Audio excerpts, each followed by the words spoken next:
Hello दोस्तों, नमस्कार। कैसे हैं आप सभी लोग? उम्मीद है आप लोग भी अपने परिवार के साथ स्वस्थ होंगे। दोस्तों, दिवाली के इस पावन और खुशियों से जगमग त्यौहार पर आपके लिए पेश है आज की कहानी। इस दिवाली पर्व को आप अपने परिवार के साथ अच्छे से मनाएं और अपने बच्चों को खतरनाक पटाखों से दूर रखें। इस खुशी के त्यौहार में सबको खुशियाँ बांटें। कॉर्बेट और परिवार की तरफ से आप लोगों को दिवाली की हार्दिक शुभकामनाएं। दोस्तों, जैसा कि आप लोग जानते हैं, इस समय मैं आप लोगों को बलजीत सिंह की एक से बढ़कर एक कहानियाँ सुना रहा हूँ और आप लोगों के द्वारा इन कहानियों को खूब पसंद किया जा रहा है। इसी कड़ी में आज मैं आप लोगों के लिए एक और ज़बरदस्त कहानी लेकर आया हूँ। जिस किताब से मैं आप लोगों को ये कहानी सुना रहा हूँ, इस किताब का नाम है द बिग कैट एनकाउंटर्स। आज की हमारी नई कहानी है मैन ईटर ऑफ नल्ली खाल। कुंवर बलजीत सिंह कहते हैं कि पहाड़ों पर जो आदमखोर तेंदुओं के द्वारा मानव हत्याएं हो रही हैं और इनकी संख्या दिन प्रतिदिन बढ़ती जा रही है, ये बड़ी ही चिंताजनक है। अगर कुछ ठोस उपाय नहीं किए गए, कुछ मजबूत कदम नहीं उठाए गए, तो आने वाले समय में पहाड़ों पर आग लेपर्ड देख पाएँ ये संभव नहीं होगा। अब तेंदुआ आदमखोर क्यों बनता है? वो इसलिए बनता है कि जंगल में उसे नेचुरल शिकार नहीं मिल रहा। क्यों नहीं मिल रहा? क्योंकि लोगों ने शाकाहारी जानवरों का शिकार कर लिया। और दूसरा कारण, जंगल पर इंसानों का कब्जा हो गया है। बेहिसाब जंगलों के कटान के कारण जंगल कम होते जा रहे हैं। इंसानों का जंगलों पर अत्याचार चरम पर है।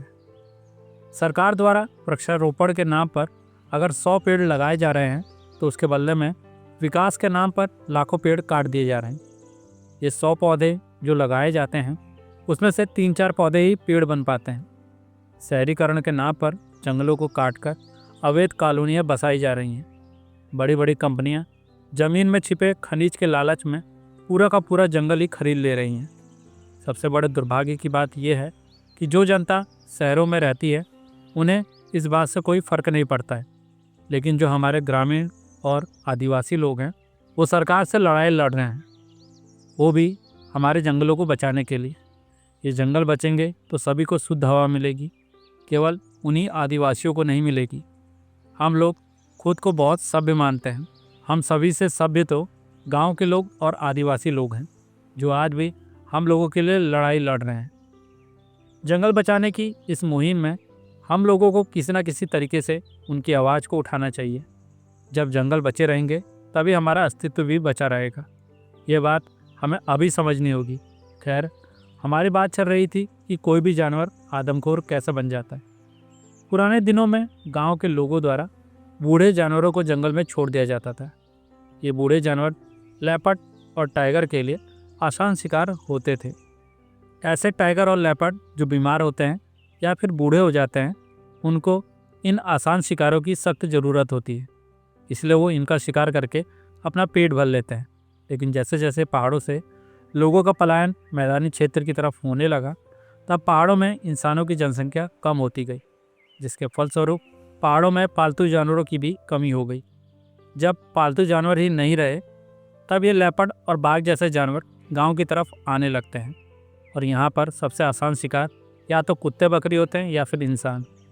बड़े जानवर गाय और भैंस को तो ये वैसे भी नहीं मार पाते, क्योंकि उनकी शारीरिक स्थिति तब तक काफ़ी ढल चुकी होती है।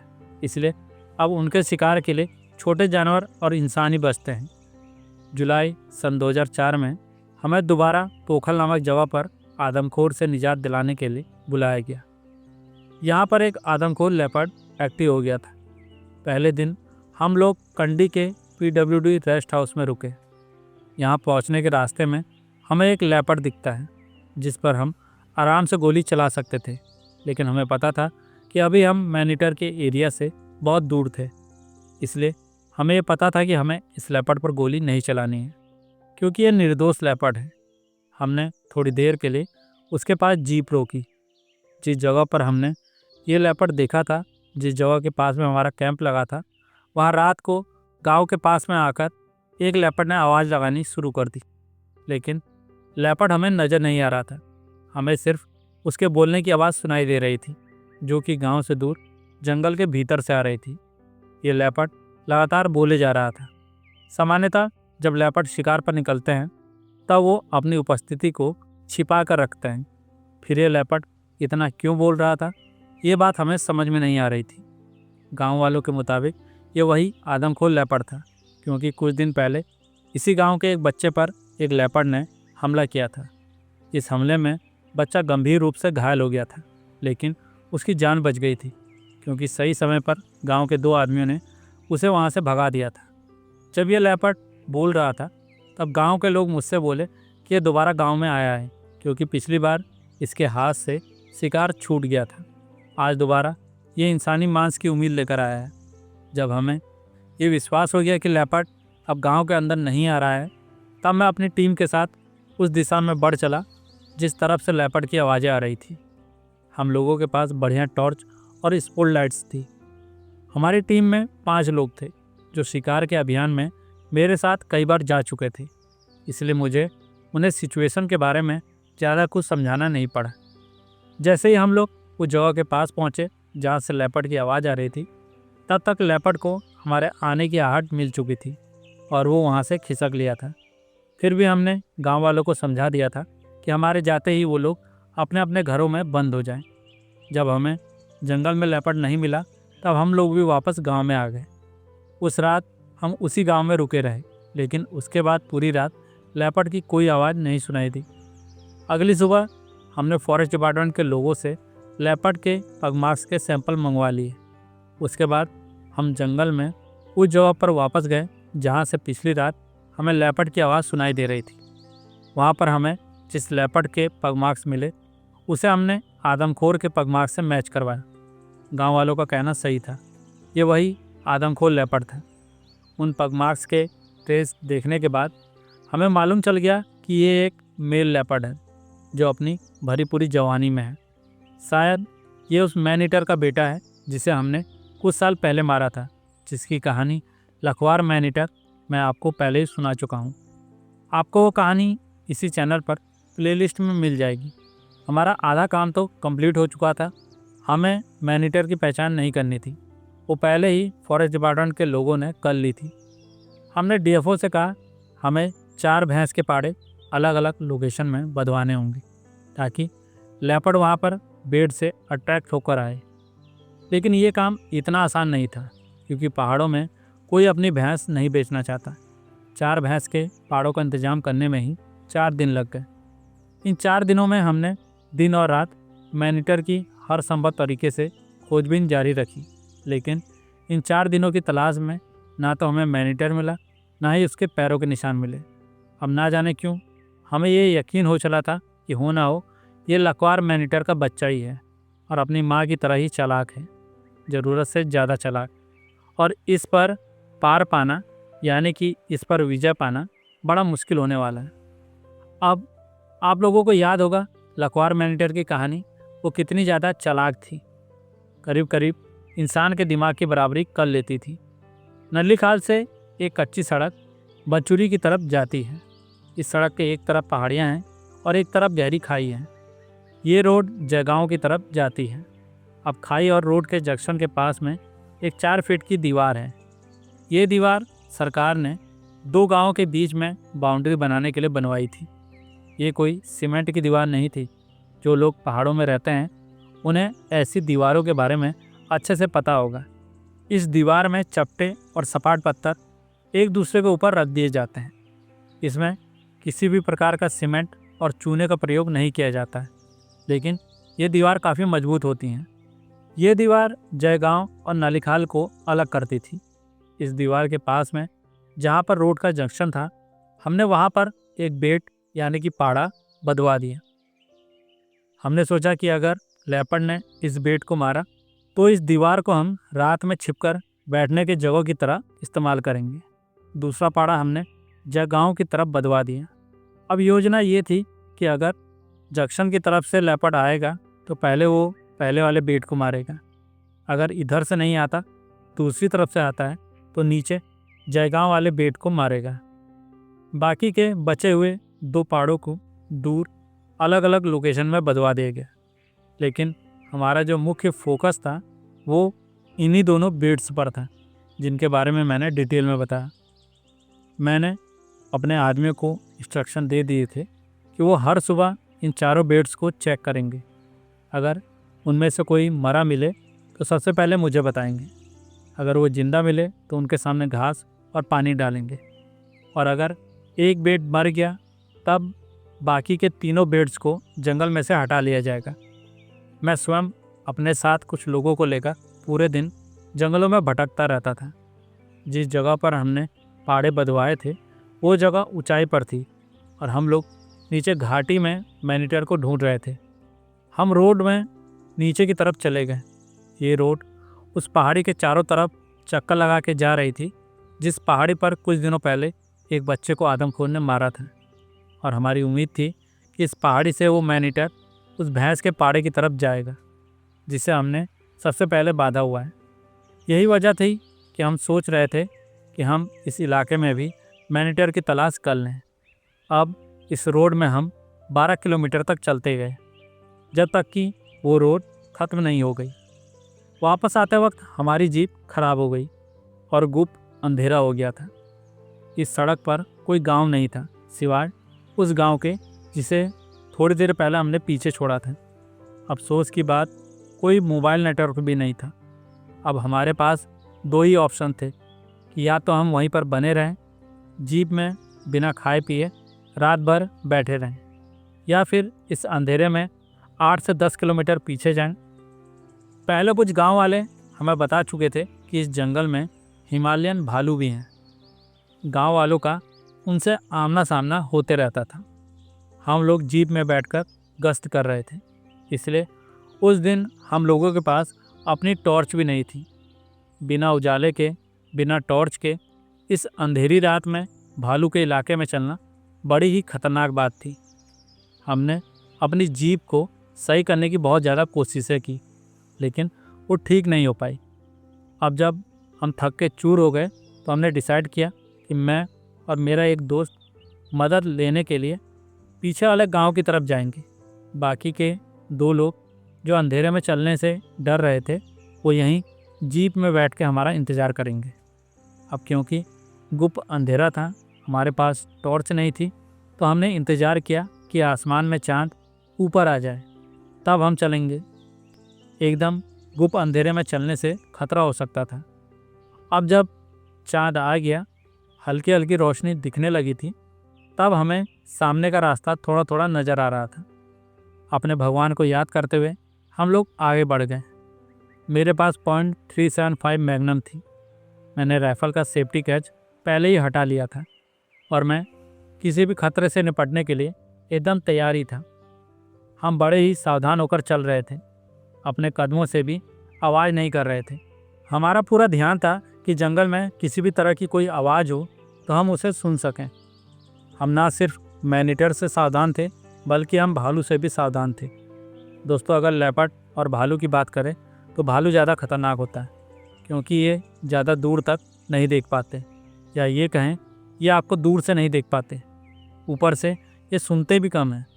ऐसे में आपका भालू से सडन एनकाउंटर होने का चांस बहुत ज़्यादा होता है।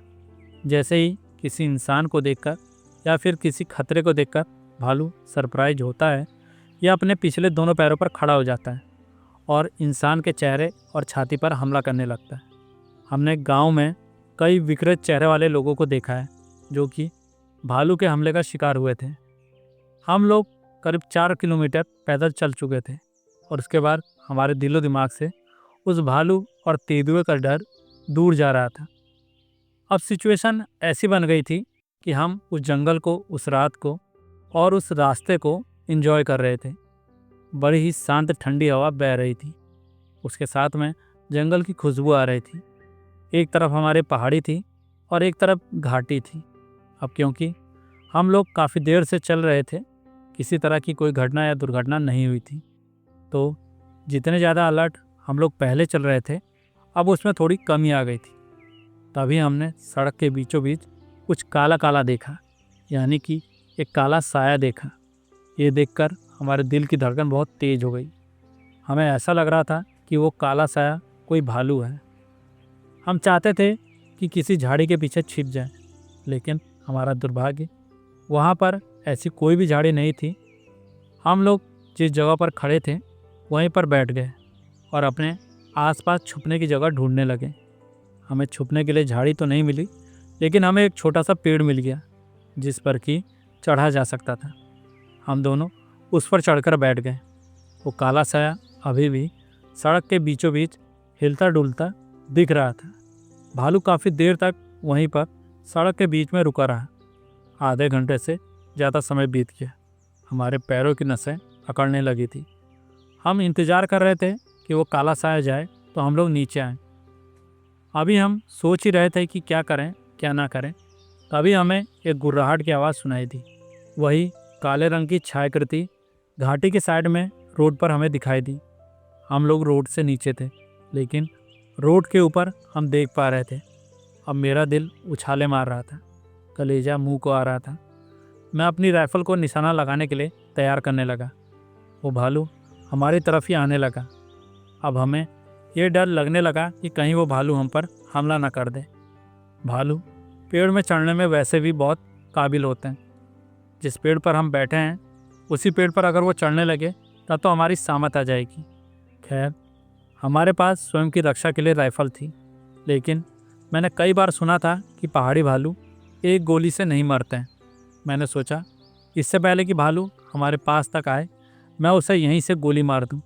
लेकिन जैसे ही मैंने अपनी राइफल उठाई, भालू सड़क के किनारे गड्ढे में चला गया। सड़क के किनारे किनारे हमारे पेड़ तक आया था। गड्ढे में अंधेरा होने की वजह से मुझे भालू नहीं दिख रहा था। उसके बाद भालू मुझे तब दिखा जब भालू हमारे पेड़ के नीचे आ निकला। भालू 2-4 सेकंड ही हमारे सामने रुका रहा, लेकिन वो 2-4 सेकंड हमारे लिए 2-4 मिनट के बराबर थे। वो भालू वहाँ ज़्यादा देर तक नहीं रुका, वहाँ से गुर्राते हुए चला गया। इस गुर्राहट से वो हम पर अपनी नाराज़गी जता रहा था, क्योंकि हमने रात में उसे डिस्टर्ब कर दिया था। वो तो भला हो उस भालू का कि उसका हम पर हमला करने का कोई इरादा नहीं था। नहीं तो इस एनकाउंटर में भले ही हमारी जान बच जाती, लेकिन भालू हमें गंभीर रूप से घायल जरूर कर देता। जब भालू वहाँ से दूर चला गया तब जाकर हमने राहत की सांस ली, और जब वो गुर्राने की आवाज़ धीमी होती गई तब हम 15-20 मिनट तक वहीं पेड़ पर बैठे रहे। उसके बाद हम पेड़ से नीचे उतर आए। आज के इस खतरनाक एक्सपीरियंस के बाद उस रोड पर हमने कभी भी सिंगल जीप में सफ़र नहीं किया। जब जब हम उस रोड पर आगे बढ़ते गए, 2 किलोमीटर आगे जाने के बाद हमने देखा कि एक जीप की हेडलाइट दिखाई दे रही है। वो जीप हमारी तरफ ही आ रही थी। हमने राहत की सांस ली। हमने जीप को रोकने का इशारा किया। उस आदमी ने अपनी जीप रोक भी दी, क्योंकि मेरे कंधे में लटकी राइफल को देखकर वो समझ गया था कि मैं उनकी मदद के लिए यहाँ पर आया हूँ और इस समय मुझे उसकी मदद की ज़रूरत है। वो ड्राइवर एक पेशेंट को कोर्दी लेकर गया था। अब वो वापस अपने घर लौट रहा था। उस जीप को लेके हम उस जीप तक गए जो कि ख़राब हो गई थी।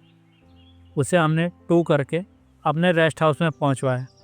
उस ड्राइवर को हमने साथ ही रुकने के लिए कहा, लेकिन वो बोला कि उसका परिवार घर पर उसका इंतज़ार कर रहा होगा, और अगर वो घर पर नहीं पहुंचा तो रात भर में उसके परिवार वालों का बहुत बुरा हाल हो जाएगा। अगले दिन हमने दुगड्डा से एक मैकेनिक बुलवाया और अपनी जीप को ठीक करवाया। अगले दिन हमें खुशखबरी मिली कि जो हमने भैंस का पाड़ा जगहों के पास में बांधा था, जो पत्थर की दीवार के पास में था, उसे मार दिया गया है और उसका कुछ हिस्सा खाया भी गया है।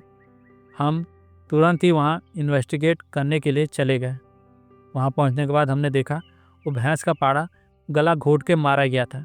उसके गले पर 4 कैनाइन दांत के निशान साफ दिख रहे थे और उसे पिछले हिस्से से खाया गया था।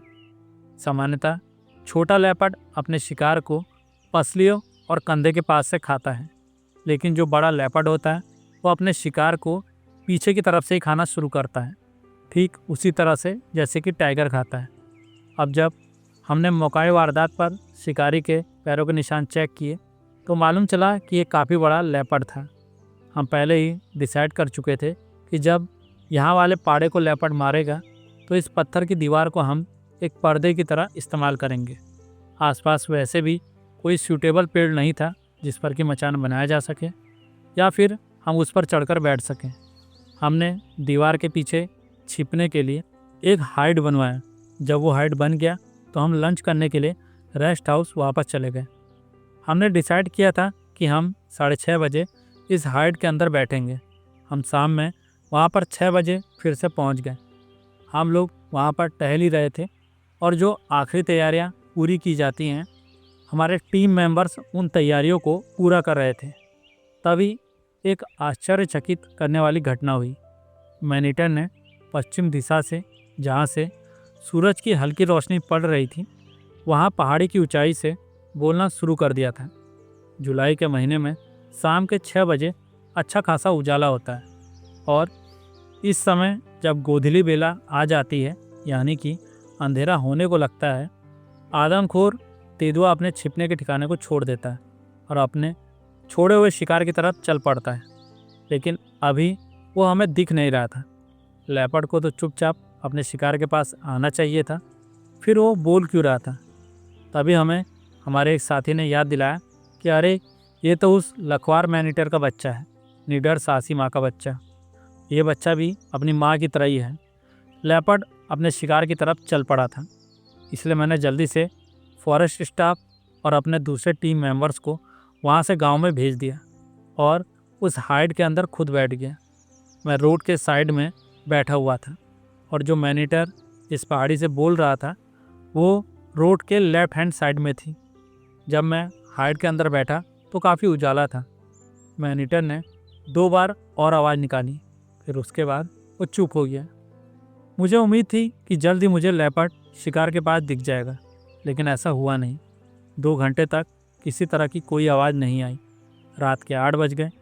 अब मुझे लंगूरों की अलार्म कॉल सुनाई पड़ी। ये उसी तरफ से आ रही थी जहाँ से शाम को लेपर्ड की आवाज़ आ रही थी। करीब 15-20 मिनट के बाद मैंने गुर्राहट की आवाज़ सुनी। ये 2 लेपर्ड की आवाज़ थी और ये मुझसे करीब 100 मीटर दूर से आ रही थी। अब मुझे समझ में आ गया था कि ये मेटिंग कपल थे और अभी मेटिंग कर रहे थे। अगर ये उस किल पर आते तो मुझे बहुत ही सावधान होकर गोली चलानी पड़ती, क्योंकि मेरा निशाना मेल लेपर्ड था। फीमेल को मुझे नहीं मारना था। आधे घंटे तक फिर सन्नाटा छा गया। उसके बाद फिर गुर्राने की आवाज़ें आने लगी। आखिरी बार ये आवाज़ जयगांव की तरफ से आ रही थी। मैं सावधानी के साथ बैठा रहा, इंतज़ार करता रहा। मुझे लग रहा था कि मीटिंग के बाद जब वो थक जाएंगे, उन्हें भूख लगेगी और वो इस शिकार की तरफ ज़रूर आएंगे। 9:30 बजे रात को मैनीटर फिर से एक बार बोला और इस बार मेरे काफ़ी नज़दीक ही बोला। मेरी उम्मीदें बढ़ गई। मैं एकदम तैयार बैठा था, लेकिन उसके बाद फिर से लेपर्ड शांत हो गया।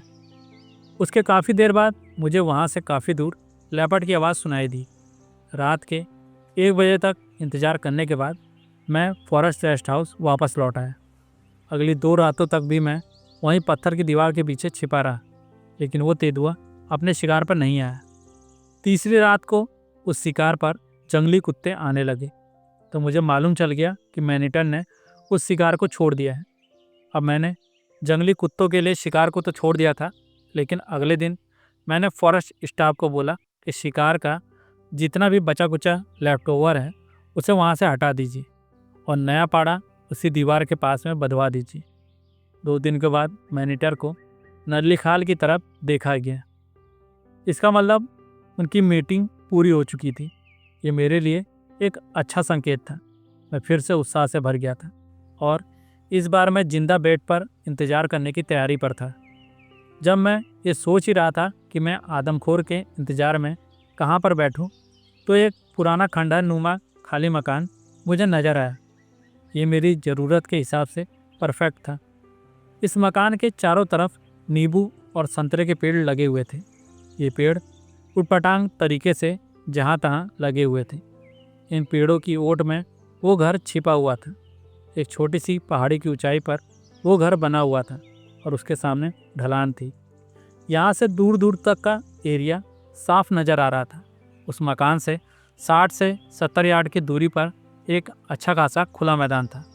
वहाँ पर चीड़ की एक टहनी पर मैंने एक गांव का कुत्ता बंधवा दिया और मैं उस खाली पड़े मकान के कमरे में कंफर्टेबल होकर बैठ गया, जहाँ से उस कुत्ते को मैं देख पा रहा था। वहाँ पर एक कुर्सी में मैं बैठा था, लेकिन उसके पहले मैंने ये चेक कर लिया था कहीं सूखे पत्तों के बीच में कोई सांप या बिच्छू तो नहीं है। मेरी योजना यहाँ पर शाम को 6 बजे से 8 बजे तक बैठने की थी। मैंने रात में 8 बजे तक लेपर्ड का इंतज़ार किया, लेकिन वो नहीं आया। उसके बाद मैं कुत्ते को वापस लेकर रेस्ट हाउस में आ गया। अगले दिन जब मैं अपनी टीम के साथ जंगल में गश्त कर रहा था, तभी हमें दूर से एक पीली चीज़ दिखाई दी। दूर से देखने पर यह तो पता चल रहा था कि ये कोई जानवर है, किंतु ये कोई हिरण है या कोई लेपर्ड है या फिर टाइगर, ये नहीं पता चल रहा था। वो जानवर एकदम स्थिर खड़ा था।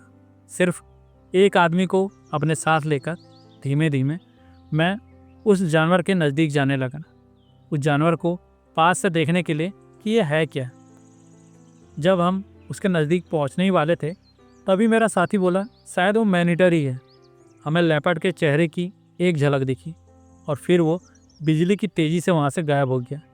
मैं उस पर गोली भी नहीं चला पाया, क्योंकि मुझे इतना मौका मिल ही नहीं पाया था। लगातार 6 घंटे तक हम उसे फिर से ढूंढते रहे, वो हमें नज़र ही नहीं आया। लेकिन समय समय पर जगह जगह पर हमें उसके पैरों के निशान मिलते रहे।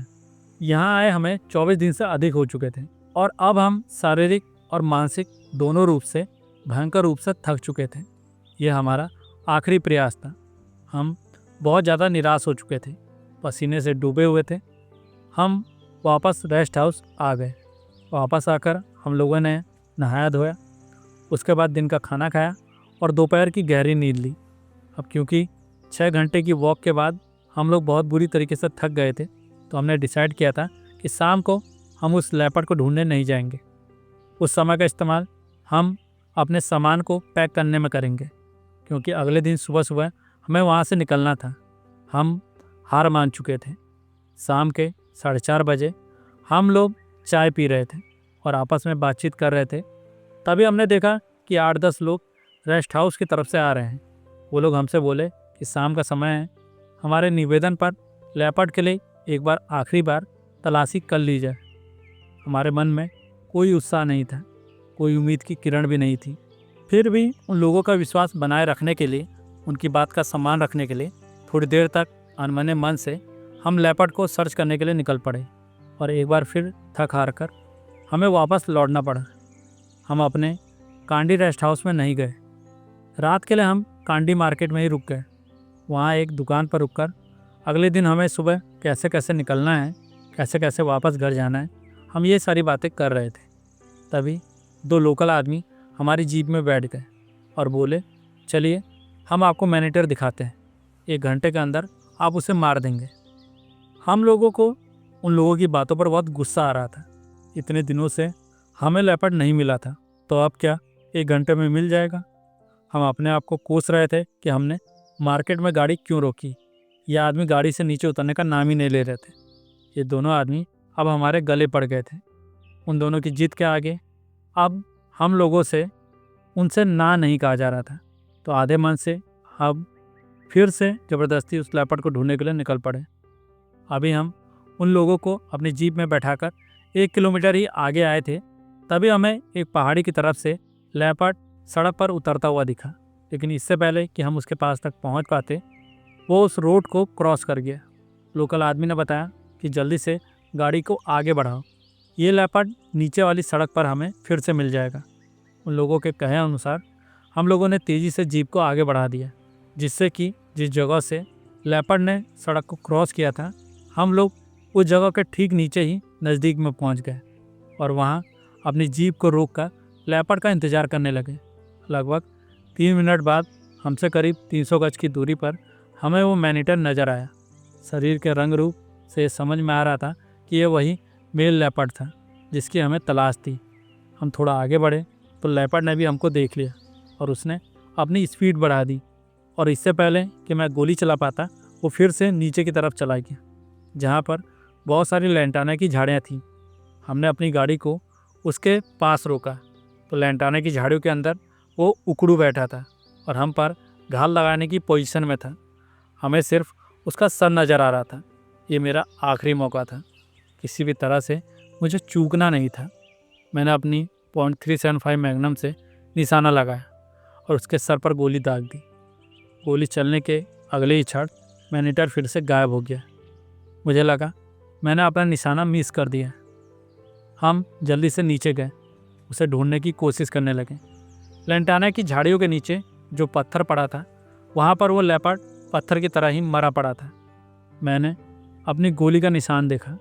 उसके आँख के बिल्कुल बगल में वो गोली लगी थी और दिमाग को चीरते हुए बाहर निकल गई थी, इसलिए उसकी तत्काल मौत हो गई थी। नतीजा अंत में ये था कि एक चालाक माँ का चालाक बेटा मारा गया था। आज तारीख थी 28 जुलाई। इस आदमखोर को मारने में हमें 25 दिन लग गए थे और ये मेरे जीवन का सबसे लंबा आदमखोर किलिंग का अभियान था। अगले दिन उस आदमखोर को हम अलग अलग गांव में लोगों को दिखाने के लिए ले गए, ताकि सबको विश्वास हो जाए कि उनका डर अब खत्म कर दिया गया है। लोगों ने हमें अपने कंधों पर उठा लिया, हमारे माथे पर तिलक लगाया गया, हमें फूलों की मालाएं पहनाई गई, बड़े बूढ़ों ने हमें आशीर्वाद भी दिया। इस सफल अभियान के बाद हम वापस अपने घर लौट आए। इस तरह से ये कहानी, ये किस्सा यहीं पर ख़त्म होता है। उम्मीद है आप लोगों को ये कहानी भी पसंद आई होगी। तो दोस्तों, आखिरी में विदा लेने से पहले आप लोगों को एक बार फिर से दिवाली की हार्दिक शुभकामनाएं। आप लोग स्वस्थ रहें, खुश रहें। मिलता है जल्द एक और नई रोमांचक कहानी के साथ। तब तक के लिए नमस्कार, शुभ रात्रि।